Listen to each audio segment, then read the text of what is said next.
আসসালামু আলাইকুম। প্রিয় দর্শক, গত সোমবার রাতে বিএনপির স্থায়ী কমিটির একটা বৈঠক হয়েছে। স্থায়ী কমিটি হচ্ছে বিএনপির সর্বোচ্চ বডি, মানে সবচেয়ে গুরুত্বপূর্ণ এবং বড় সিদ্ধান্তগুলো এই স্থায়ী কমিটির মিটিংয়ে হয়ে থাকে।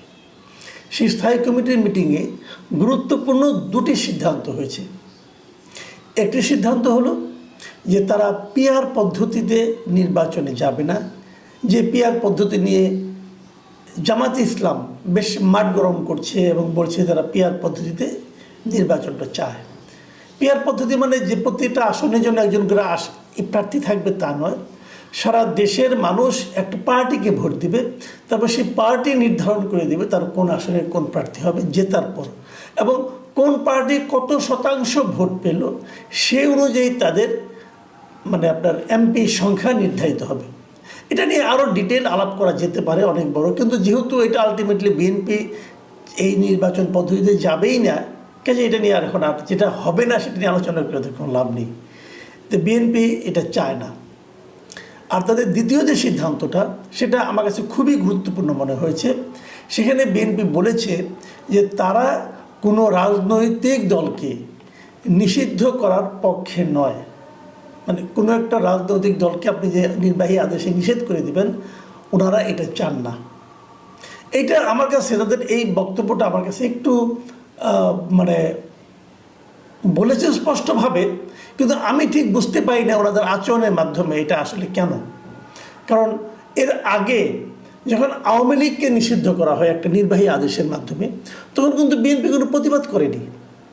কিন্তু এই নির্বাহী আদেশটা দেওয়ার আগ পর্যন্ত, আগে এর 1-2 মাস আগে বিএনপি বারবার বলেছে যে তারা কোনো রাজনৈতিক দলকে নিষিদ্ধ করার পক্ষে নয়। তারা কিন্তু বলেছে, সেই কথাটা প্রধান উপদেষ্টা ডক্টর ইউনূসও বলেছেন, বিভিন্ন আন্তর্জাতিক মিডিয়ায় বলেছেন যে তারা কোনো রাজনৈতিক দলকে নিষিদ্ধ করার পক্ষে নন। যারা বলেছেন তারাই নিষিদ্ধ করেছেন, এবং বিএনপি বলেছেন, কিন্তু বিএনপি কোনো প্রতিবাদও করেননি। এই ছিল রিয়েলিটি। তো আমরা আসলে কী বুঝবো? আমরা আসলে বুঝি না, রাজনীতিবিদদের বোঝা বড় কঠিন। তারা হ্যাঁ বললে আসলে বুঝতে হবে না, আর যদি মনে হয় যে বলে যে না হতেও পারে, তার মানে বুঝতে হবে নিশ্চিত হবেই না। আর যদি না বলে তাহলে বুঝতে হবে এটা কি হতেও পারে। আমি জানি না আসলে কোনটা তাদের মনের কথা, কোনটা মুখের কথা, জনগণ কোনটা বুঝবে আমি জানি না। যাই হোক, এবার তারা উচ্চারণ করেছেন আবার যে তারা কোনো রাজনৈতিক দলকে নিষিদ্ধ করার পক্ষে নন। তো এখন এই উচ্চারণ করার প্রসঙ্গটা উঠলো কেন? উঠলো এ কারণে যে গত কয়েকদিন ধরে জাতীয় পার্টিকে নিষিদ্ধ করা নিয়ে এক ধরনের আন্দোলন চলছে, এবং সে আন্দোলনটা ইনিশিয়েট করেছে গণ অধিকার পরিষদ, তার সঙ্গে এনসিপি। তারা বারবার বলে আসছে জাতীয় পার্টি স্বৈরাচারের দোসর ছিল, ফ্যাসিবাদের দোসর ছিল, আওয়ামী লীগের দোসর ছিল, এবং জাতীয় পার্টির সমর্থনের কারণেই আওয়ামী লীগ গত 15 বছর মানুষকে ভোটাধিকার থেকে বঞ্চিত করতে পেরেছে। এই যে অভিযোগগুলো, জাতীয় পার্টি আওয়ামী লীগের দোসর ছিল, সত্য অভিযোগ। এই যে অভিযোগ যে আওয়ামী লীগ যে দেশে মানুষকে প্রকৃত নির্বাচন থেকে মানুষকে বঞ্চিত রাখতে পেরেছে, সেক্ষেত্রে জাতীয় পার্টি একটা গুরুত্বপূর্ণ সহযোগী ভূমিকা পালন করেছে, এ কথাও সত্য। এবং আমি মনে করি আওয়ামী লীগের এই নির্বাচন বিষয়ক, আওয়ামী লীগের স্বৈরাচারী শাসন চালানোর ক্ষেত্রে জাতীয় পার্টির ভূমিকা, আওয়ামী লীগের জন্য যে সহযোগী ভূমিকাটা, আওয়ামী লীগকে তারা যেভাবে নিঃশর্তভাবে সাপোর্ট দিয়ে গেছে কেবল 2-1টা মন্ত্রিত্ব পাওয়ার জন্য, এটা ছিল ভয়ঙ্কর রকম খারাপ। এবং আমি জাতীয় পার্টিকে জন্য সবসময় বলেছি যে এটা আসলে তারা একটা রাজনৈতিক দলের যে চরিত্র, এটা তাদের মধ্যে আসলে আমি দেখতে পাইনি।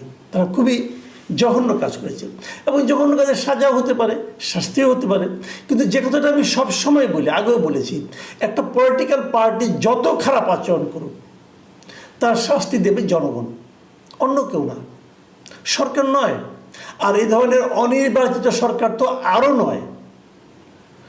সরকার যখন দেবে তখন তার মধ্যে ওই সরকারের রাজনৈতিক মতলবটা কাজ করবে। উদাহরণ দিয়ে বলি, যেমন জামাতে ইসলামকে আওয়ামী লীগ নিষিদ্ধ করেছিল একদম তার বিদায়ের আগে 3 তারিখে, গত বছর অগাস্টের 3 তারিখে। কেন করেছিল? যদি জামাতে ইসলামকে নিষিদ্ধ করার পিছনে তাদের সম্পূর্ণভাবে তাদের রাজনৈতিক উদ্দেশ্যটা কাজ করেছিল। ওটা কিন্তু জামাতের কর্মকাণ্ড যদি করতো তাহলে তো আর আগেই করতে পারতো, আগে তো করেনি। এই ব্যাপারে একটা মামলাও ছিল, মামলা চলতে সব কিছু তোয়াক্কা না করে আওয়ামী লীগ নির্বাহী আদেশে জামাত ইসলামকে নিষিদ্ধ করেছিল। তো এরকম নির্বাহী আদেশে যখন কোনো একটা রাজনৈতিক দলকে নিষিদ্ধ করা হয় তখন বুঝতে হবে এর পেছনে মতলব আছে ভাই, এটা কথা পরিষ্কার। কিন্তু যেটা হয়ে গেছে, যদি কেউ নির্বাহী আদেশে নিষিদ্ধ করে দেয় আপনি অপছন্দ করবেন, আমিও অপছন্দ করব, কিন্তু আমি তো অস্বীকার করতে পারবো না, এটা আমাদের মানতে হবে। আওয়ামী লীগ এই মুহূর্তে তাদের নিষিদ্ধ নয়, বাট তাদের রাজনৈতিক কর্মকাণ্ডকে নিষিদ্ধ করা হয়েছে, তারা কোনো রাজনৈতিক কর্মকাণ্ড করতে পারবে না। এবং এরই আলোকে নির্বাচন কমিশন কিন্তু আওয়ামী লীগের নিবন্ধনটাও তারা স্থগিত করেছে। এটা আবার আরেক বিষয়। আওয়ামী লীগের আপনি আরপিও যদি পড়েন, আরপিওতে কোনো রাজনৈতিক দলের নিবন্ধন স্থগিত করার কোনো অপশনই নাই। হয় নিবন্ধন থাকবে, নয় নিবন্ধন থাকবে না। তো আওয়ামী লীগের নিবন্ধন তারা আরপিওর কোন ধারা অনুযায়ী এই নির্বাচন কমিশন স্থগিত করেছে আমি বলতে পারবো না। ওখানে অনেক অবসরপ্রাপ্ত জ্ঞানীগুণী লোক আছেন, ওনারা জানেন কীভাবে করেছেন। আমি আপনাদের রিকোয়েস্ট করছি যে আপনারা একটু বইটই খুলে পড়েন, আরপিও পাওয়া যায়, গুগলে সার্চ দিলে পাবেন আরপিও। তো ওখানে যে আপনি চেক করেন দেখবেন যে কোনো রাজনৈতিক দলকে নিষিদ্ধ করা যায়, কোনো রাজনৈতিক দলের নিবন্ধন বাতিল করা যায়, নিবন্ধন দেওয়া যায়, কিন্তু নিবন্ধন স্থগিত করার কোনো অপশন এখানে নাই। যাক তারা করেছেন, কেউ প্রশ্ন করে না, কাজে কোনো সমস্যা নাই। এবং আজকে দেখলাম যে একজন নির্বাচন কমিশনার বলেছেন যেহেতু তাদের নিবন্ধন স্থগিত, অতএব তাদের প্রতীকটাও যেহেতু ওখানে নাই, অতএব নৌকা মার্কা নিয়ে কেউ ইলেকশন করতে পারবে না। তারা তাহলে কি স্বতন্ত্র করতে পারবে? সেটাও পারবে কিনা উনি ক্লিয়ার বলতে পারলেন না। এটা বলতে না পারার কোনো কারণ আছে বলে আমি মনে করি না। যে কেউ বাংলাদেশ যে কোনো নাগরিক, যে ভোটার, তিনি স্বতন্ত্র নির্বাচন করার অধিকার রাখেন।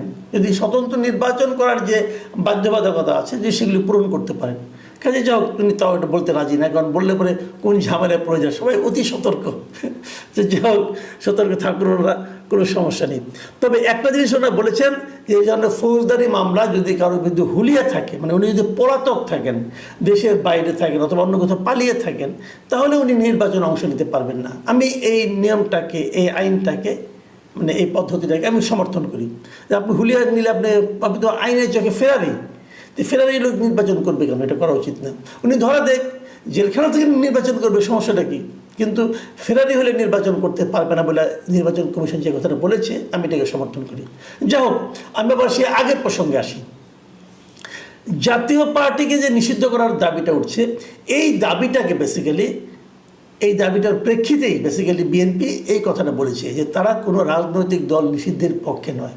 তার মানে তারা চাচ্ছে যে জাতীয় পার্টি আগামী নির্বাচনে অংশ নিক। এটা হলো একটা স্ট্রেট কথা, তারা এটা চাচ্ছে। এবং এই যে চাচ্ছে এর পেছনে কিন্তু তাদের একটা বড় রাজনীতি আছে। রাজনীতিরা যাই থাক, আমি এটাকে সমর্থন করি।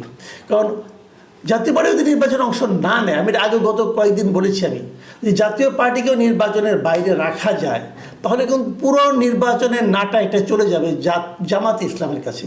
তখন জামাত ইসলাম তার যে সমস্ত দাবি সেগুলো যদি পূরণ না হয়, তারা যে কোনো সময় হুমকি দিতে পারে যে আমরা তাহলে কিন্তু নির্বাচনে যাব না। এবং এই হুমকিটাকে ব্যালেন্স করার জন্য আমি মনে করি যে জাতীয় পার্টির ইলেকশনে থাকা উচিত। এখানে আবার আরও একটা কথা আছে, সে কথাটা কি, জামাত ইসলাম কেন চায় যে জাতীয় পার্টি নির্বাচনে বাইরে থাকলে? জামাত ইসলাম কী লাভ? ওরা চায় কিনা আমি জানি না, তবে ওদের কী লাভ? সে লাভটা হচ্ছে যদি জাতীয় পার্টি নির্বাচনে থাকে, অনেকে আশঙ্কা করছেন যে জাতীয় পার্টি নির্বাচনে থাকলে হয়তো আওয়ামী লীগের ভোট জাতীয় পার্টিতে এসে পড়তে পারে, লাঙ্গলে এসে পড়তে পারে। যদি সেরকম ভোট পড়ে তাহলে সেটা কিন্তু আবার জামাতের জন্য একটা মানে নেগেটিভ ব্যাপার হয়ে দাঁড়াবে। জামাতের তখন দ্বিতীয় স্থান, প্রধান বিরোধী দল হওয়ার যে আকাঙ্ক্ষা, সেই আকাঙ্ক্ষা বাস্তবায়িত নাও হতে পারে। এই সমস্ত কারণে তারা হয়তো চায়, আমি জানি না আসলে। এটা আমার সম্পূর্ণ আমার ধারণা কথা বললাম আমি। আমার ধারণাতে আমি তো আর ভবিষ্যৎবাণী করতে পারবো না, আমি তো জ্যোতিষ না, কিছুই না। কাজে আমি যতটুকু বুঝি আমার মতো করে সেভাবে আপনাদের সঙ্গে শেয়ার করলাম।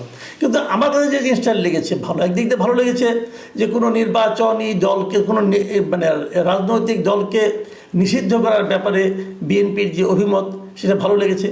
আবার পাশাপাশি এই অভিমতটা তখন কোথায় ছিল এটা ভেবে একটু বিএনপির প্রতি কী বলবো, একটু কৌতুক অনুভব করেছি আমি, যে আপনি এক এক সময় এক এক কথা কেন বলছেন, আবার আগে যখন বলেছেন সেই কথা স্থির থাকতে পারেননি কেন? তার মানে আওয়ামী লীগকে নিয়ে বিএনপির মধ্যে কিছুটা ভয় ছিল এইদিকে আমার মনে হয়। শুরুর দিকে হয়তো ছিল না, কিন্তু যখন নিষিদ্ধ করা হয় তখন তাদের মধ্যে একটা ভয় ছিল। তারা হয়তো ভেবেছে যে আওয়ামী লীগ নির্বাচন করতে পারলে তাদের ঝামেলা হতে পারে। বলা যায় না কিছুই, অনেক কিছুই হতে পারে, কারণ বিএনপির তো খুব একটা সুনাম গ্রামগঞ্জে নাই। এখন গ্রামগঞ্জে কিন্তু প্রত্যন্ত অঞ্চলে অনেক চাঁদাবাজির সঙ্গে কিন্তু বিএনপি শব্দটা জড়িয়ে গেছে।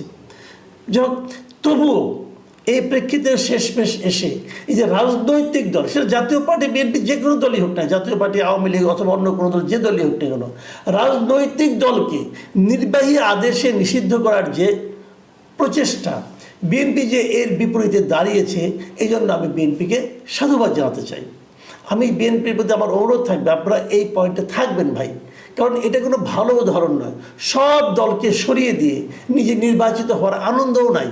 2014-তে যেটা আওয়ামী লীগ করেছিল, এই আওয়ামী লীগ তখন যে আনন্দটা পেয়েছিল ওটাকে আমি বলি বিকৃত আনন্দ।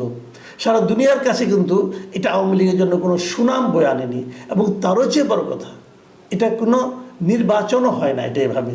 আমি যদি আগেই জেনে যাই যে নির্বাচনে কে জিতবে, তাহলে নির্বাচন হয় কী করে? যাই হোক, দেখা যাক সামনের দিনগুলিতে কী হয়। প্রিয় দর্শক, এখন এই পর্যন্তই। আল্লাহ হাফেজ।